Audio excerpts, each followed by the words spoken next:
As a fighter pilot in the Royal Canadian Air Force, attached to the Royal Air Force, William Paris distinguished himself flying Spitfires in the North African campaign.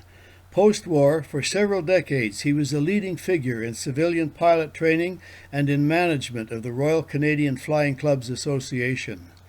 Born in Toronto, Ontario, on July 23, 1919, to parents William and Caroline, William Philip Bill Paris attended school in Toronto, and in 1940, Bill signed up with the Royal Canadian Corps of Signals in the Military Reserve and attained the rank of sergeant.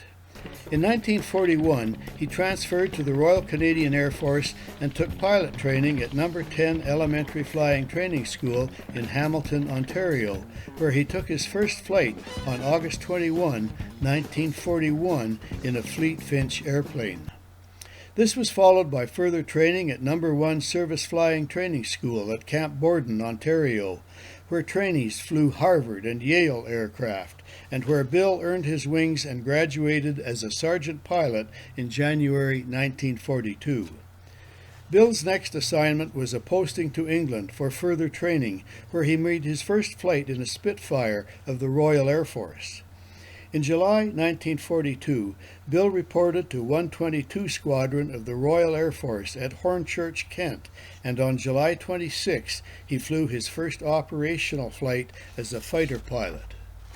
Flying the Spitfire with 242 Royal Air Force Squadron, and then with 152 Squadron, Bill was shipped to Gibraltar in preparation for combat with Operation Torch, the invasion of North Africa.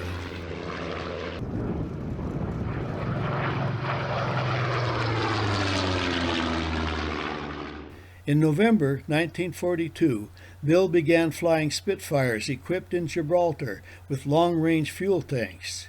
Combat action followed, with Bill damaging a Messerschmitt Me-109 flying with 152 Squadron over Tunis.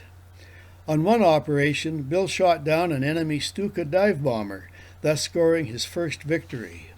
Regular combat flights continued for 152 Squadron, and in mid-January 1943 it was re-equipped with new aircraft.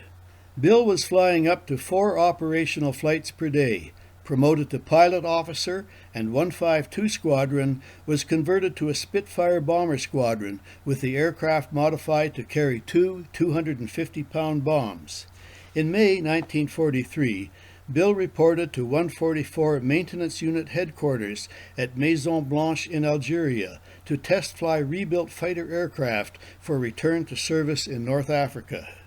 In April 1944, Bill returned to Canada, posted to No. 13 Elementary Flying Training School at St. Eugene, Ontario, to train Navy pilots.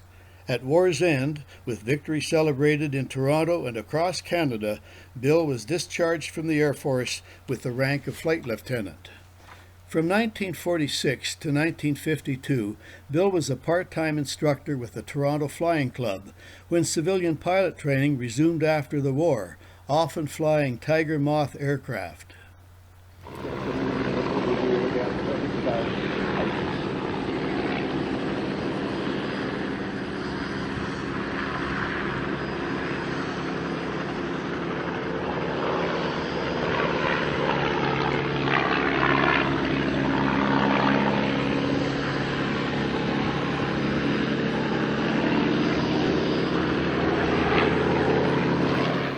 In London, Ontario, from 1952 to 1955, Bill served as general manager for the London Flying Club.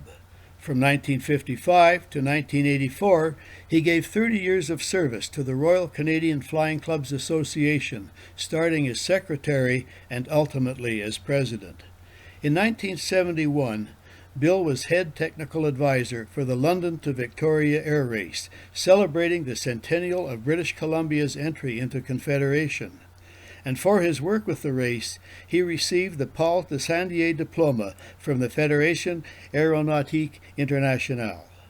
Bill served as a founding director and later president of the National Air Museum Society when it was established in 1978. And saw the society ultimately lead to the establishment of the Canada Aviation and Space Museum in Ottawa.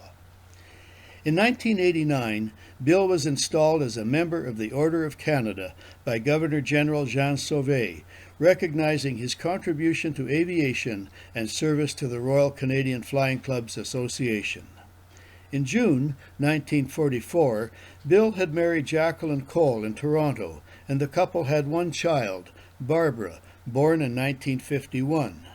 Following Jacqueline's death from cancer, Bill married Joan Whedon Reed in 1971, who died in 2012, predeceased by Bill, who died in Ottawa in 2010. William Philip Paris served aviation as a wartime fighter pilot, flying instructor, flying club builder, organization manager, director, and museum builder. He left a lasting imprint in Canadian aviation heritage. Bill was inducted as a member of Canada's Aviation Hall of Fame on May 16, 2019.